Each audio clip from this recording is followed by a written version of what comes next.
My name is Amelia Hayes. I'm 32 years old, and for the last decade, I've been the quiet, reliable anchor of my family's financial world. It's a role I assumed not by request, but by a sort of silent, gravitational pull. I was good with numbers, and they, my family, were good at living lives that required someone to be. We were, by all outward appearances, a portrait of Southern grace. My parents, Beatrice and Sterling Hayes, presided over a legacy built on 2 generations of Charleston textile money, now diversified into a sprawling portfolio of real estate and private equity. Our family home, south of Broad Street, was a Charleston single house, its pastel piazza shaded by the gnarled branches of a live oak, Spanish moss dripping like delicate lace. We had the pedigree, the memberships, and the meticulously curated lives that came with it. But beneath the scent of jasmine and the polite clink of ice in sweet tea, our family was a different sort of ecosystem. My brother, Julian, the eldest and heir apparent to my father's commanding presence, was a partner at a prestigious law firm. My sister, Penelope, 2 years my junior, channeled the family's aesthetic sensibilities into a burgeoning interior design business. I, however, had chosen a less glamorous path. I studied finance, not at an Ivy, but at a state university that offered me a full scholarship. I built a career as a certified financial planner, my expertise a quiet, steady hum beneath the louder symphony of my siblings' achievements. Ironically, it was my less celebrated career that became the linchpin of our family's modern prosperity. I was the one who managed the family trust, who navigated the complexities of their tax liabilities, who orchestrated the investments that funded their comfortable existence. The cottage was the first significant thing I ever bought for myself, a quiet act of personal declaration. My grandmother Amelia, my namesake and the only family member who saw the person behind the ledger books, had left me a considerable inheritance. Her instructions were simple: use this to build a place of peace for your own heart, Mia. The family had always romanticized the idea of a beach escape, a place to flee the summer heat of the city. So I found it, a small, cedar-shingled cottage on Sullivan's Island, nestled amongst sea oats and myrtles, with a screened-in porch that caught the ocean breeze perfectly. I bought it with my inheritance, putting the deed solely in my name, a decision I told myself was for liability reasons. But deep down, I knew it was more than that. It was mine. Still, everyone used it as if it were a shared birthright. When my mother complained about the mess of tracking household expenses, I streamlined everything into a single, consolidated family account. With my professional credentials, I negotiated favorable terms with our private bank, ensuring every family member had what they needed, when they needed it. I paid the bills, reconciled the statements, and managed the cash flow, saving them an unacknowledged fortune in fees and interest each year. Yet, I remained a ghost at the feast. At our Sunday suppers, my opinions on world affairs were glossed over, while Julian's were dissected with reverence. At the annual family meeting to review the trust's performance, my meticulously prepared reports were listened to with polite impatience before my father would rephrase one of my suggestions and declare it a stroke of genius. There was the Christmas they gave me a generic gift certificate to a department store, having clearly forgotten, while Penelope received a vintage brooch she'd admired and Julian a first-edition book by his favorite author. There was the time my parents changed the date of their anniversary party at the last minute to accommodate Julian's sailing regatta, despite it conflicting with a major industry award ceremony where I was a nominee. My professional successes were met with lukewarm praise.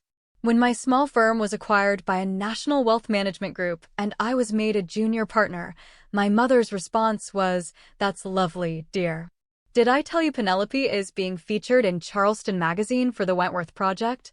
My clients included tech entrepreneurs and renowned artists, yet at the country club, my parents would introduce me as someone who helps people with their budgets. Penelope, my sister, was an expert at the subtle dismissal. She would ask for my advice on a real estate investment, listen with a distracted air, and then do the opposite, only to call me months later asking for help untangling the financial mess. Julian, the golden child, barely acknowledged my professional life at all, even as he relied on the substantial returns I generated from his personal portfolio to fund his lavish lifestyle. Only my Aunt Helen, my father's sister-in-law, a gentle woman from a far more modest background, occasionally offered a sympathetic glance. She, too, knew what it was to be an outsider in the Hayes family. But her support was always silent, a quiet squeeze of the hand, never a voice raised in my defense. I tried, of course. I tried to earn my place.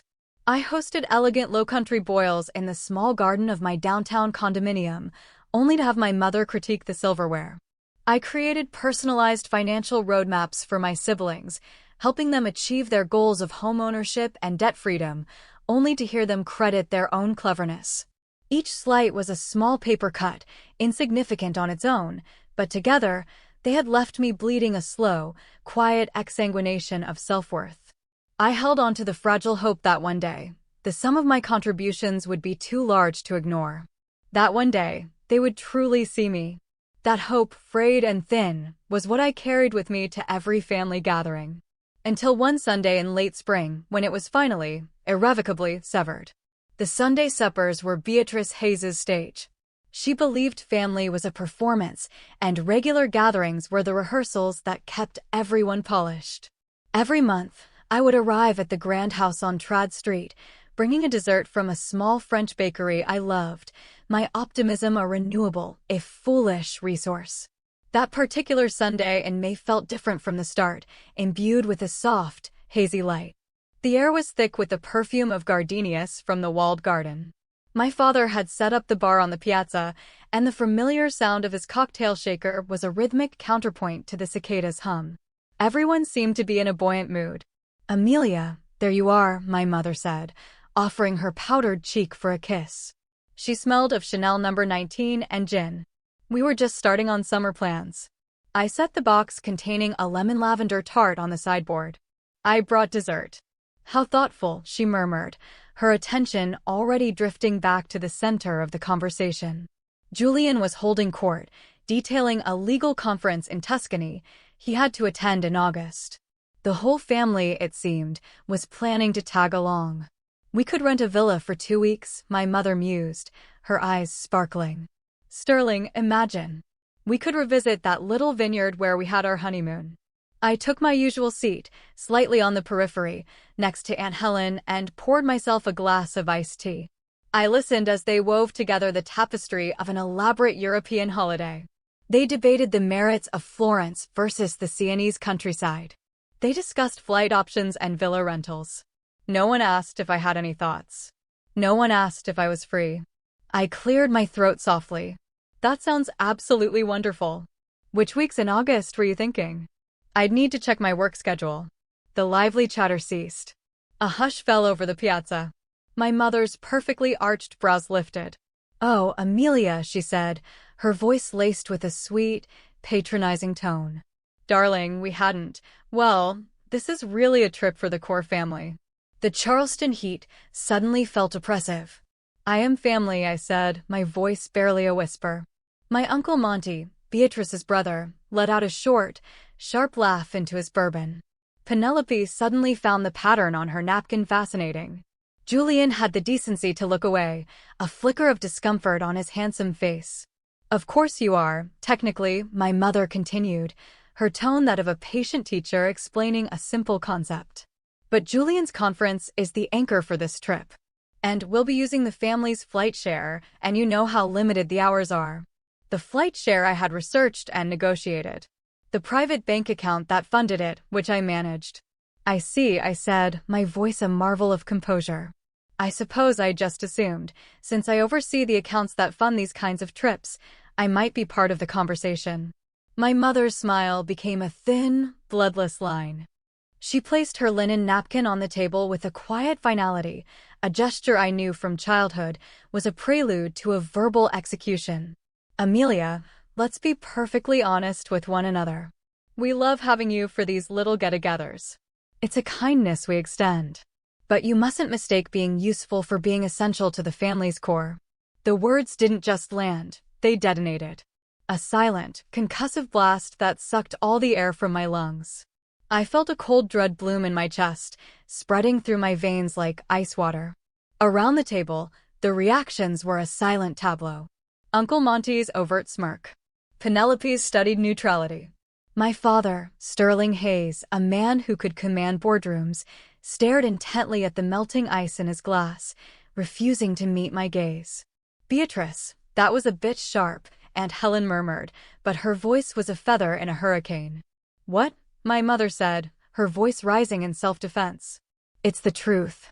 Amelia is practical. She's the numbers person. She's not exactly the one you think of for a spontaneous trip to Italy. I'm simply being direct. I sat there, frozen, a polite smile plastered on my face, a skill honed over a lifetime of such moments. The conversation swirled back to life around me, shifting to the merits of renting a vintage Alfa Romeo, as if the casual annihilation of my place in the family had been nothing more than a passing cloud. With a steadiness that felt utterly alien to the turmoil inside me, I reached for my glass of tea. I took a small, deliberate sip. I placed it back on the coaster, aligning it perfectly. I folded my napkin and rose from my chair. I've just remembered a prior engagement, I said to the jasmine-scented air. Please enjoy the rest of your supper. No one tried to stop me. My father gave a non-committal wave in my general direction. My mother was already showing Penelope photos of Tuscan villas on her phone. The drive back to my condo was a 20-minute eternity. I navigated the familiar streets of the historic district on pure muscle memory, the soft jazz on the radio a surreal soundtrack to my implosion. My hands were clamped so tightly on the steering wheel my knuckles were white. It wasn't until the heavy cypress door of my apartment clicked shut behind me that the dam of my composure finally broke. I slid down the door to the cool, heart pine floor and wept. These weren't the graceful, silent tears my mother might have shed. They were ragged, ugly, soul-wrenching sobs that tore through me, leaving me breathless. My ginger cat, Marmalade, sensing the seismic shift in his universe, patted over and pressed his warm, vibrating body against my side. They don't want me, I whispered to his twitching ear, the words a raw, painful truth. They just want what I can do for them. The realization I had spent my entire adult life trying to outrun had finally cornered me in my own hallway. The family I had so desperately sought to please, to earn a place in, saw me as a resource. A utility. My expertise was valuable, I was not. My services were essential, my presence was a kindness they extended. I was the family calculator, to be taken out when needed and put away when not.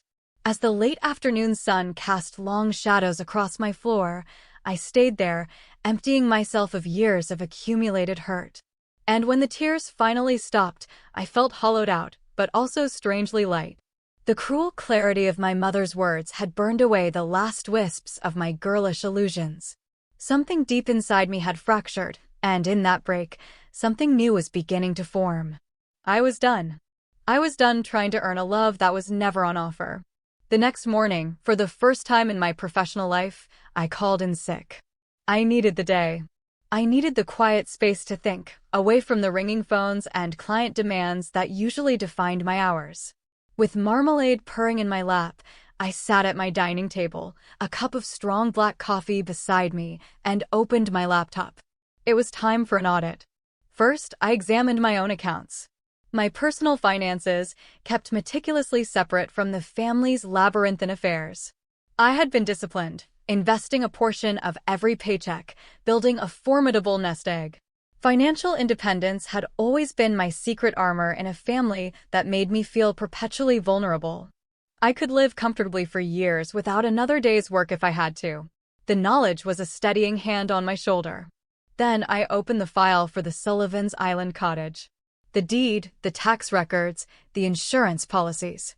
All of it, clear and indisputable, listed only one name, Amelia Hayes. I had paid every bill, every tax assessment, every maintenance cost from my personal checking account. Legally, emotionally, fundamentally, it was mine. Next came the consolidated family account. I had set it up under my name, with my parents, Julian and Penelope as authorized users. The legal liability rested squarely on my shoulders, though I'd faithfully used funds from the family trust to cover all their expenditures. I downloaded the last 12 months of statements. The spreadsheet I created was a stark testament to their casual extravagance. Julian's charges for bespoke suits and dinners at Michelin-starred restaurants. Penelope's frequent purchases from high-end decor websites and spa days. My parents' expenses ranged from cases of vintage wine to property taxes on their primary residence. I began to list every service I provided. Managing the multi-million-dollar investment portfolio. Preparing and filing their complicated, multi-state tax returns. Negotiating their home, auto, and umbrella insurance policies. Coordinating with their estate attorney. Services that, if they hired outside professionals, would cost them a staggering six-figure sum annually. By midday, the picture was not just clear, it was incandescent. My family wasn't just benefiting from my skills, they were critically dependent on them. Their lifestyle, their financial security, their precious Tuscan villas, all of it was underwritten by my silent, unacknowledged labor. The irony was a bitter pill. They dismissed the architect while living comfortably inside the house she had built and maintained. I took a break and called my best friend, Zoe, a sharp-witted corporate lawyer I'd known since college. She was the one person I could be completely honest with. "They said what?" she exclaimed after I recounted the supper. Her voice was pure indignation. "Mia, that's not just dismissive. That is calculated, emotional cruelty." "I know," I said, my own voice quiet but firm. "I think I've always known. I just wasn't ready to see it." "So, what are you going to do?" she asked, her tone shifting from sympathetic to strategic. I took a breath and gave voice to the plan that had been crystallizing all morning. "I'm going to conduct a professional and complete financial disentanglement." "Good," she said, without a moment's hesitation. "It's about damn time. What do you need from me? Can you look over a few things for me? I want to make sure every I is dotted and every T is crossed. I want this to be unassailable." "Send it all over," she said. "And Mia?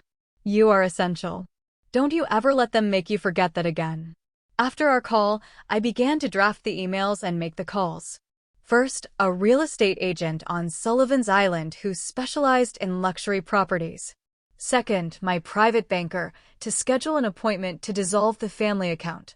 Third, a colleague in my firm, Mark, a talented and discreet advisor to whom I could transition the family portfolio.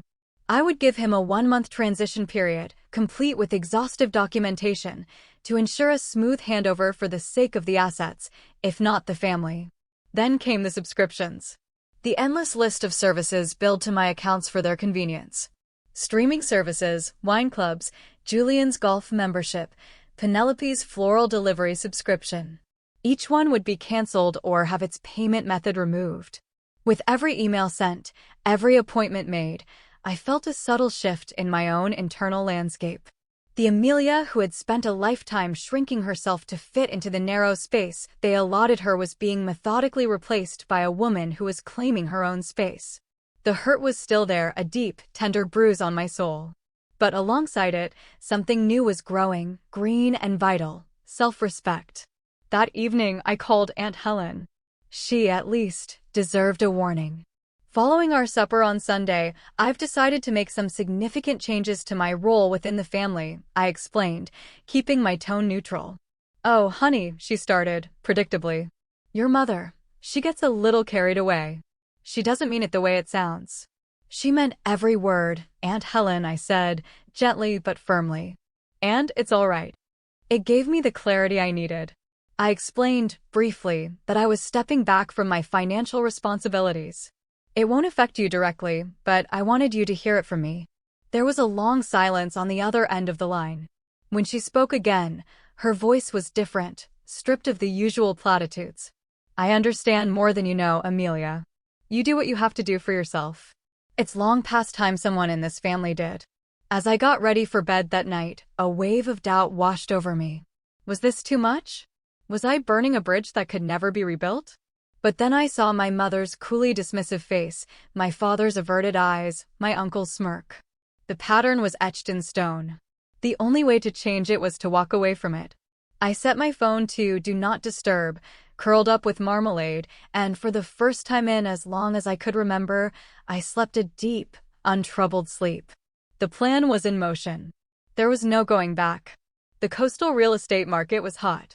Just 3 days after listing the cottage, my agent, a brisk and efficient woman named Sharon, called me, her voice buzzing with excitement. "I have 3 offers, Amelia," she said. "One of them is a young family from Atlanta. They're offering a significant amount over asking, all cash, and they're willing to close in 2 weeks." I sat at my desk, looking out my window at the steeple of St. Michael's Church. Do they understand it's being sold fully furnished, as is? That's the main appeal for them, Sharon confirmed. A turnkey beach house they can use for the rest of the summer. The cottage. The place I had filled with comfortable linen sofas and seascape paintings, where Julian's children had built sandcastles, and my father claimed the light on the porch was perfect for his afternoon reading. Soon, it would belong to strangers. The pang of sentimentality was quickly cauterized by the memory of my mother's voice. "You mustn't mistake being useful for being essential." "Accept the offer," I said, my voice steady. "Send me the contract." Another domino had fallen. I poured myself a glass of crisp Sauvignon Blanc, though it was barely noon. This wasn't a celebration. It was a demarcation. I wasn't reveling in their future pain. I was simply ending my own. The next day, I met with my private banker, a polished man named Mr. Covington who had known my family for years. "Miss Hayes," he greeted me warmly. "What can we do for you today?" "I need to close the Hayes family consolidated account," I stated, sliding the account information across his broad mahogany desk. His well-groomed eyebrows shot up. "The entire account? That's a substantial facility." "Yes, the entire account. I've already transferred any recurring legitimate trust expenses to a new account. I'd like to give the other authorized users 48 hours notice before access is fully revoked."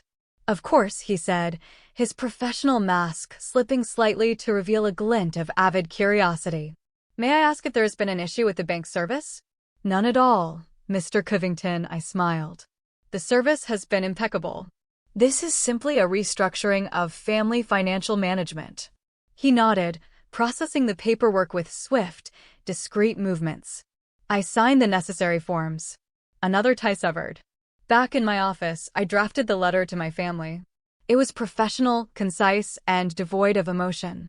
It outlined the closure of the account, the sale of the cottage, referring to it as my property on Sullivan's Island, and the transition of the investment portfolio to my colleague, Mark. I stated I would provide them each with a comprehensive folder of all their relevant financial data, account numbers, and professional recommendations at a family meeting for which I would soon send an invitation. I spent the rest of the day methodically untangling the web of subscriptions and automatic payments, a digital spring cleaning of my own making. With each cancellation confirmation that landed in my inbox, I felt the air in my lungs get a little cleaner, a little lighter. The transition of the investment portfolio was the most complex piece. I met with Mark and walked him through my strategies, the risk tolerances of each family member, and the long-term goals we had established. "This is a massive portfolio, Amelia," he said, impressed. "They're going to miss you at the helm. These returns are exceptional." "It's a personal decision, Mark," I said. "But I'm trusting you to take good care of them. The assets, at least." He nodded, understanding the unspoken part of my statement. The first ripple of the coming storm arrived that Friday evening. A text from Penelope. "Mia, so weird. My flower subscription was canceled. They said the card was declined? Can you look into it?" I read the message, took a sip of my tea, and did not reply. The quiet was just beginning. The true tempest was yet to come. On Saturday, a week after the supper, the closing documents for the cottage arrived by courier. As I signed my name on the final page, transferring the deed to the young family from Atlanta, I felt a profound sense of release. The property that had been my hopeful offering to the family, a symbol of my desire for connection, was now simply an asset I had liquidated. The proceeds would be wired to my personal account on Monday. The full force of the gale hit on Sunday morning. My phone began to buzz with a call from an unfamiliar number. I let it go to voicemail. A moment later, a text from Uncle Monty appeared. "Amelia, call me immediately. I'm at the club and just spoke to Paul Jennings." He says his daughter bought a cottage on Sullivan's Island, and from his description, it sounds exactly like ours. I took a sip of my coffee before typing a reply. Hello, Uncle Monty. It was my cottage, and I sold it. The sale closed on Friday. I hope the new owners enjoy it. His reply was a string of furious, typo-laden words. It was followed by a call from my mother. Then my father. Then Julian. The family group chat, which I had long since muted, began to light up with notifications. I put my phone on silent and went for a long walk through the historic district, admiring the ironwork on the gates and the vibrant window boxes. I felt a strange sense of calm, the peace that comes after a storm has passed, even as I knew I was in its eye. By evening, the tone of the messages had morphed from rage to a sort of panicked confusion. The subscriptions, the accounts, the cottage, they were beginning to piece it all together. The real crisis for them, the one they couldn't ignore or bully their way through, landed on Wednesday. My father called from his office line, a number I knew he only used for urgent business. I answered. Amelia, he said, his voice tight with a control that was clearly strained. Your mother was at Neiman Marcus. Her card was declined. All of them. This has gone on long enough. I closed the family account, I said, my voice calm. As the sole legal account holder, that was my right. For God's sake, why? What could possibly be the reason for this chaos? I took a steadying breath. Do you remember Sunday supper, Dad? Do you remember what Mother said? About me being useful, but not essential. There was silence on his end. Do you remember what you did? What you said to defend me? The silence stretched, thick and damning. Nothing, I continued, my voice quiet but unyielding. You said nothing. You've never said anything. So I have removed the useful part of me from the family equation. No more financial management. No more free consulting. No more cottage. No more accounts that I manage while being treated like a second-class citizen. You're being overly emotional, Amelia. This is a business matter. You're right. It is a business matter. And I've made a business decision. I'm divesting. We can discuss it as a family. This coming Sunday. Noon. My condominium. I paused. I'll send a calendar invitation. With that, I ended the call. That night, one final message came through before I turned off my phone. It was from Aunt Helen. I heard what happened. For what it's worth, Amelia, I think you're the bravest person I know. Remember that on Sunday. Standing up for yourself is never the wrong thing to do. I smiled, a genuine, unburdened smile. The stage was set. I was ready. The days leading up to the meeting were a study in preparation. I cleaned my condo until it shone, not to impress them, but to fortify myself within my own serene space. I ordered pastries from the same French bakery, arranging them on a silver platter that had belonged to my grandmother Amelia, a silent statement of my own claim to the family legacy. I positioned the furniture in my living room strategically. They would sit on the large, comfortable sofa, a united front, while I would take the armchair opposite, creating a space of quiet authority.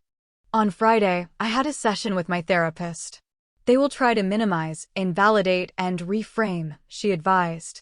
They may even try to paint you as unstable or vindictive. Your power is in staying calm and sticking to the facts of their behavior and the reality of your new boundaries. What if they refuse to see it? I asked. Then you'll have your answer about what kind of future relationship is possible, she said gently. You can't control them, Mia. You can only control you. Sunday arrived, a classic Charleston day, bright and heavy with humidity. At noon precisely, my doorbell chimed. I took a deep, centering breath, smoothed the lines of my simple navy silk dress, and opened the door. They stood there like a delegation. My mother, Beatrice, her face a mask of cold fury. My father, Sterling, looking grim and determined. Julian, with an air of impatient disbelief, and Penelope, looking deeply uncomfortable. Even Uncle Monty had come along, lurking in the back like a belligerent spectator. Aunt Helen stood slightly apart from the group, and she gave me a small, almost imperceptible nod of encouragement. Please, come in, I said, my voice even. Thank you for coming. They filed into my living room, their presence seeming to shrink the space. My mother surveyed the scene, The coffee service, the pastries, my calm demeanor, with a look of profound irritation. Well, you've certainly prepared a little performance for us, Amelia. I believe this conversation warrants my full attention, I replied, gesturing toward the sofa. Please have a seat. They arranged themselves in their familiar hierarchy, my parents in the center, flanked by Julian and Penelope. I took my armchair. For a long moment, the only sound was the hum of the air conditioner. My father, as always, took the lead. Amelia, we are here, as requested, to understand the meaning of these drastic and unilateral actions. Before we discuss my actions, I began, my voice calm and measured. I want to talk about why they were necessary. My mother let out an exasperated sigh. If this is about that silly comment at supper, I've already conceded that perhaps I was a bit glib. This isn't about one comment, I said, looking from her to my father, then to my siblings. It's about a lifetime of them. It's about a pattern of being valued for my function, not for my presence. What pattern? Julian asked, a genuine note of confusion in his voice. You're our sister. You're always there. I'm always there to manage the trust, to file the taxes, to arrange the loans, to secure the best interest rates, I clarified. But am I there when the family plans a trip to Tuscany? Am I there when it comes time to discuss things that are about joy and connection, not just finances? The direct hit landed. The air grew thick with unspoken acknowledgments. Amelia, my father said, his voice taking on the reasonable tone he used to close deals. We value your contributions immensely. Perhaps we've been remiss in expressing our gratitude. This isn't about gratitude, Dad. It's about respect. It's about being seen as an equal. As a person, not a utility. That's ridiculous. You're being overly sensitive, my mother snapped. Uncle Monty snorted. Sensitive? Beatrice, you told her flat out that she wasn't core family. I was there. I heard it. Every head swiveled toward him. He seemed as surprised as anyone to have said it aloud. What? He muttered defensively. It's what she said. My mother's face flushed a deep, unbecoming red. I did not. I said the trip was for a smaller group. You said, you mustn't mistake being useful for being essential to the family's core. I recited the words quietly. They hung in the air, undeniable. And in that moment, Dad, you looked at your drink. Julian, you looked at the floor. Penelope, you looked at your hands. No one said a word. My father had the grace to look ashamed. Family dynamics are complicated, Amelia. They are, I agreed. Which is why I have simplified mine. The cottage was mine, so I sold it. The family account was in my name, so I closed it. The investments I managed are being transferred. I am no longer this family's financial manager. But why? Penelope cried, her voice rising. Why punish all of us? This isn't a punishment, Penelope. It's a boundary.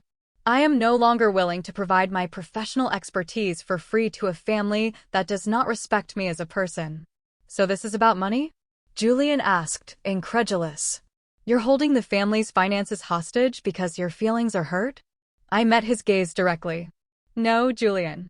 This is about me finally deciding that my peace of mind is worth more than your convenience. It's about me recognizing that I deserve to be treated with the same basic respect you all afford to one another. So, what do you want from us? My father asked, the pragmatist in him finally surfacing. An apology? A contract? What is your price to restore the former arrangement? The question, so transactional, so perfectly him, was the final confirmation I needed. I don't want anything, I said, and the truth of it resonated through me. This is not a negotiation. This is a notification. I rose and walked to my desk, retrieving a stack of 5 sleek, gray folders. I handed one to each of them. I've prepared a complete financial summary for each of you. It contains all your account information, passwords, a list of assets, and contact information for several highly regarded financial advisory firms and accountants. I've made the transition as seamless as possible. My mother left her folder on the coffee table untouched. This is absurd. We are a family. Families help each other. They don't send invoices. You're right, I said softly. They don't. They also don't treat one of their own like a hired hand. Families are supposed to be built on love and mutual respect. I have spent my adult life trying to earn my place in that structure, and I have finally realized it cannot be earned. It must be freely given. So you're just, what? Writing us off? Julian asked, and for the first time, I saw a flicker of real loss in his eyes. No, I said. I'm setting the terms for my own participation. I will not talk about money or investments with any of you.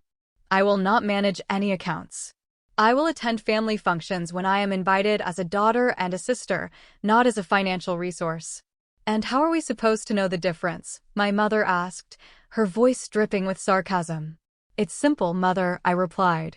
You'll know because you'll want me there for my company, not for my counsel. You'll ask my opinion because you value it, not because you need a problem solved. And you will defend me when I am disrespected, even by one of your own. The room was silent. The finality of my words seemed to settle over them like the heavy Charleston air. As they rose to leave, defeated and confused, my father lingered for a moment. He looked at me, his eyes filled with a complex mixture of regret and something I hadn't seen in a long time, respect. I should have spoken up, Amelia. At the supper. And 100 times before that. I'm sorry. It was a crack in the formidable facade of Sterling Hayes. It was the first truly authentic thing he had said to me all day. Thank you, Dad, I said. I don't know if we can fix this, he murmured, looking toward the door where the others were waiting. The old way is broken, I said gently. But perhaps we can build something new. He nodded slowly, then turned and left. As I closed the door behind them, I leaned against it, emotionally exhausted, but standing taller than I had in years. The future was uncertain, a blank page. But for the first time, I felt ready to be the one to write it. In the months that followed, a new, tentative landscape began to form. My mother's response was a glacial silence. Julian and Penelope sent sporadic, awkward texts, mostly logistical questions about the financial documents I'd provided, which I answered politely and briefly. It was my father who surprised me. He began to call, once a week, every Tuesday afternoon. The first few calls were stilted, filled with long pauses. We talked about the weather, about books he was reading. But slowly, a new rhythm emerged. He started asking about my life, about the pottery class I joined, about my volunteer work teaching financial literacy at a local women's shelter. I was remembering that Pinewood Derby car we built, he said one afternoon. You were 9. You spent a week researching aerodynamics. Your mother said you were taking the fun out of it, but I thought it was brilliant. I remembered. I had lost the race, but he had told me I'd won the prize for engineering. It was a small memory, but in his retelling, it felt like a peace offering. These calls didn't erase a lifetime of passive neglect, but they were laying a foundation for something different, something perhaps more real. The family, in my absence, was forced to adapt. My father hired a wealth management firm, and I heard through Aunt Helen that the fees made my mother's blood run cold. Julian complained in a text that he'd had to hire his own accountant and hadn't realized how much work all that stuff was. About 6 months after our meeting, Aunt Helen invited me to lunch. You know, she said, sipping her iced tea, Beatrice is still furious about the cottage. But Sterling, he's changing. I heard him tell Monty the other day that his greatest failure as a father was letting his children believe that net worth had anything to do with self-worth. I felt a genuine shock. He said that. She nodded. You didn't just set a boundary for yourself, Amelia. You held up a mirror to the whole family. It's not a pretty reflection for some of them. My life began to fill with things that had nothing to do with the Hayes. My friendships deepened. My work felt more meaningful, focused on clients who valued my expertise and respected my time. I even started dating a kind, intelligent architect I met at a gallery opening. My world, once so tightly wound around my family's needs, was expanding in beautiful, unexpected ways. A year after that fateful Sunday supper, Julian's wife, Audrey, had their second child, a little girl. An email arrived from Julian. We're naming her Hope. Audrey and I were talking, and there's no one we'd rather have as her godmother. We want her to grow up with your strength and integrity as an example. I sat and read the email 3 times, tears blurring the words. It wasn't an offering of financial control or a request for a service. It was an acknowledgement of my character. It was a sign that perhaps a new kind of family was possible. I wrote back one simple word: yes. The path to healing is not a straight line. My relationship with my mother remains a careful, delicate dance. But the power dynamic has irrevocably shifted. I am no longer the supplicant, hoping for scraps of approval from their table. I am the host of my own life, deciding who gets a seat. I had to lose the family I thought I wanted to find the one that was actually possible, one built not on obligation or utility, but on a fragile, emerging respect. The greatest return on any investment I ever made was the one I finally made in myself. I had learned that true wealth isn't found in a portfolio or a property deed, but in the quiet, unshakable knowledge of your own value.